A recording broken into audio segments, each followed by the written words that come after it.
Este es un espacio del Partido Humanista Lista 1969, integrante de la Unidad Popular. Nos podés contactar al 098-748-222 o tomar contacto con nuestras redes en Instagram y Facebook, Humanistas Lista 1969. En X y TikTok, Partido Humanista en Uruguay. Además, podés vernos en TV Rochense, todos los miércoles a las 22:10, Encuentro con la Verdad, programa del Partido Humanista en Rocha. Nuestro correo electrónico es partidohumanistaui@gmail.com. Amigas y amigos, oyentes de CX36, Radio Centenario, o que nos siguen por el canal de YouTube de la radio, les habla Daniel Roca. Recién escuchábamos a Mónica Ramírez, integrante también de nuestro partido, que daba a conocer las redes y las vías de contacto. En la segunda entrega desde el Partido Humanista, en este ciclo de las voces de la Unidad Popular, donde diferentes integrantes, agrupaciones de la UP, rotamos semanalmente en el mensaje que damos, en el espacio que utilizamos, vamos a escuchar ahora a nuestro compañero militante del Partido Humanista en Rocha, Julio de la Llana, que va a abordar 3 temas en los que él quiere hacer énfasis, que son los siguientes. Escuchamos a Julio. Muchos temas a hablar, pero queremos insistir en 3 temas que han dejado de estar en el tapete en el campo popular. Primer tema, que es posible emitir billetes en pesos uruguayos equivalente al 5% del Producto Bruto Interno hasta el 10%. Esa emisión de dinero en pesos uruguayos serviría para crear trabajo. Segundo elemento que hay que poner en el tapete, la necesidad para todos los países del mundo, incluido el nuestro, de practicar proteccionismo. Y por otro lado, tener industria nacional y afirmar que nuestro mercado interno no es chico a los efectos de la creación de esa industria nacional que en otra etapa del Uruguay, hasta el año 1990, tuvo 450.000 empleos industriales de buen ingreso.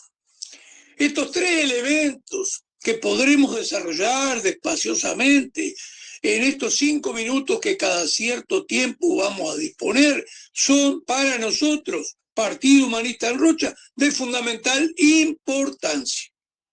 Primero, saber que un país soberano que adquiere independencia y que quiere ejercerla, es viable emitir en su billete, en su moneda, eso que acabamos de expresar. Un 5% del Producto Bruto Interno del Uruguay equivale a 4.000 millones de dólares.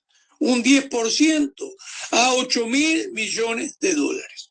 En el primer caso, es la emisión más o menos de 160.000 millones de pesos, y en el caso del 10% del Producto Bruto Interno, es equivalente a unos 320.000 millones de pesos, que serán utilizados para crear empleo, trabajo. Para eso hay que practicar proteccionismo.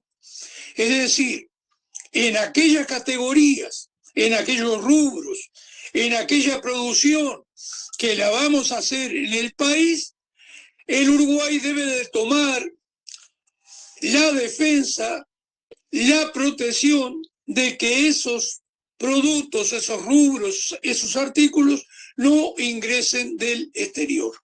Eso daría el gran poder que tiene tener un gobierno, que para hacer cambios tiene que tener pueblo detrás, pero el gran poder que significa acceder a un gobierno, cosa que tienden a minimizar los traidores, los que están a favor de una dependencia del país. Eso incluso nos permite recurrir a capitales nacionales donde las condiciones las impone el Estado, el gobierno.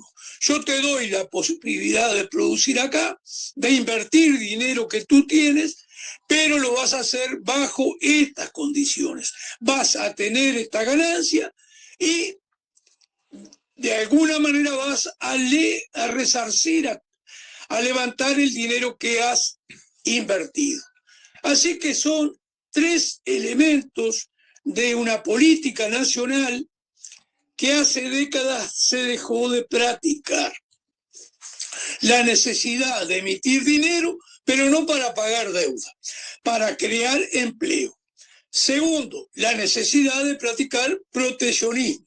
Tercero, el hecho de que nuestro mercado interno no es chico y por lo tanto es viable tener una industria nacional basada fundamentalmente en el mercado interno. A la prueba está, por ejemplo, para poner un rubro, que Uruguay por más de 30 y pico de años importó 40.000 0 kilómetros, autos. Superó los 50.000 ya. Y hoy andan alrededor de 60.000 y pico con tendencia a disminuir. Pero tenemos 50.000 que de ellos podemos producir fácilmente 20.000 autos de precio bajo, utilitarios, y esos no entrarían del exterior. Y eso daría, para empezar, eso daría unos 2.000 empleos en el Uruguay. Agradecemos el aporte del compañero Julio de la Llana y continuando con temas que hacen a la realidad local, a la realidad nacional, en esta cuestión no solo de analizar lo que pasa y de criticar, sino también de hacer aportes, ¿no? De propuestas, de salidas a los problemas que tenemos los uruguayos. Vamos ahora a escuchar a nuestra compañera docente de primaria en la costa de Canelones, Lorena Casco, que tiene para decirnos lo siguiente. ¿La educación es un gasto o es una inversión? Educamos para conseguir una mano de obra servil, versátil para las empresas multinacionales, ciudadanos obedientes y sumisos, o educamos para crear seres conocedores de su historia, de su situación de oprimidos, que sean activos, pensantes, autónomos, que sepan organizarse y que intenten resolver sus conflictos, que sepan que pueden ser transformadores de este mundo injusto. Claro, para empezar queremos que sepan leer, me va a decir más de uno, y sí, por supuesto, queremos que sepan leer. Pero deben saber que los niños que llegan a la escuela y que sufren en sus casas abusos de todo tipo, violencia, hambre, que es también violencia, suelen tener grandes dificultades para aprender. También los que sufren la ausencia de sus padres, porque de repente están trabajando todo el día porque no les queda más remedio, el exceso de pantallas, esos niños también están teniendo problemas. Y con todas estas dificultades que nos encontramos en las clases, las maestras intentamos enseñar. Pero además de enseñar, tenemos que acompañar, proteger, dar contención y apoyo a esos niños y niñas que vienen de situaciones a veces muy complicadas. Entonces, cuando las cosas no van bien, más que culpar a las maestras, tendríamos que cuestionar las políticas educativas y las condiciones de vida de nuestro pueblo. Ese desprestigio que forman, que van fomentando desde los lugares de poder cada vez más, los poderosos culpan a las maestras por un paro, culpan por los malos resultados de las políticas que ellos deciden aplicar y que van cambiando de un gobierno a otro, como quien cambia de ropa. Siempre lo más fácil es culpar al maestro al cual no se le consulta cuando se aplican diferentes cambios o cuando se le impone una prueba PISA, pruebas internacionales que nada tiene que ver con lo que nosotros priorizamos. Ahora se nos está atacando nuevamente desde el poder, acusándonos de discriminación. Y están alentando a las familias, en vez de acercarlas a la escuela, en vez de generar espacios de diálogo, ámbitos de intercambio, de pensar juntos, en vez de esto no tiene mejor idea que plantear que es discriminación cuando una maestra plantea que no puede con un niño, con una niña, que llega sin diagnóstico ni atención médica muchas veces, pero con unos desajustes de la conducta que son visibles, que saltan a la vista, que terminan afectando el derecho a aprender del resto de sus compañeros y compañeras. Estas maestras, que muchas veces nos enfrentamos con grupos superpoblados, a pesar de que está bajando la matrícula, todos sabemos, cada vez hay menos niños, sin embargo, juntan los grupos para ahorrarse plata y ahí tenemos grupos superpoblados, donde además convivimos con niños que antes iban a una escuela especial y que hoy van a una clase cualquiera, en la cual se habla de integración. La gran mentira de la integración, porque integrar no es amontonar niños en una clase. Para que realmente haya una integración, tienen que darse ciertas condiciones mínimas. Si no, lo que genera es todo lo contrario. Genera un niño aislado, enojado, y otros niños también enojados porque no pueden estudiar, porque no es fácil acompañar ciertos procesos, cuando además no estamos muy solas, no tenemos un equipo interdisciplinario que colabore en las aulas. Así que ahí nos encontramos con familias frustradas, abandonadas por el Estado, que muchas veces descargan su ira con esas mismas maestras que recibimos a esos niños, a esas niñas, que abrazamos a sus hijos, que los acompañamos y que trabajamos muchas más horas de las que realmente nos reconocen y nos pagan. Maestras cansadas, casi siempre con más de un empleo o más de un turno, casi siempre con una vida personal, con un espacio muy reducido para nuestra vida personal y nuestra familia, lo cual también obviamente afecta la calidad de la educación, porque no es lo mismo una maestra que llega descansada, tranquila y con una buena planificación, a una maestra que tiene que ir a improvisar después de haber trabajado todo el día anterior. Así que la pregunta es, ¿no será hora de exigir como pueblo que se le dé a la educación el lugar que merece? Julio y Lorena nos dejaron sus reflexiones sobre temas de la realidad nacional de mucha importancia. Para cerrar el programa, me voy a referir a un tema más general, pero que hace a todo lo que realmente tenemos como militancia y como praxis, ¿no? Dijimos en el programa anterior que vivíamos en la barbarie capitalista, que estamos sentados sobre armas nucleares y no se habla de eso, y que tenemos una tecnología espectacular. La humanidad dispone, gracias al avance de milenios, no de unos superinteligentes en un garage en Silicon Valley. La humanidad dispone de una tecnología para hacer de este planeta realmente un paraíso. Eso le impide una clase dominante mundial, que es la que oprime al resto. En ese contexto, cuando venimos a nuestro país, ¿qué observamos en lo político? Bueno, en lo político, blancos, colorados, frente amplistas, Manini Ríos, Salle, tienen algo en común. Independientemente de los discursos, todos, sin excepción, defienden el orden capitalista. Por eso es tan importante lo que en esta radio permanentemente se convoca, que es a la reconstrucción de la izquierda y al desarrollo de la izquierda. Porque la izquierda, que es poca en el mundo hoy, poca, por ahora, la izquierda son aquellas agrupaciones o la representan con su variedad de concepciones, pero que todas que tienen en común, queremos el fin del capitalismo y queremos el fin de la sociedad de clases. Y hoy traigo un fenómeno que tal vez sea conocido o no en el Uruguay, de lo que ocurre en Argentina con la izquierda anticapitalista argentina.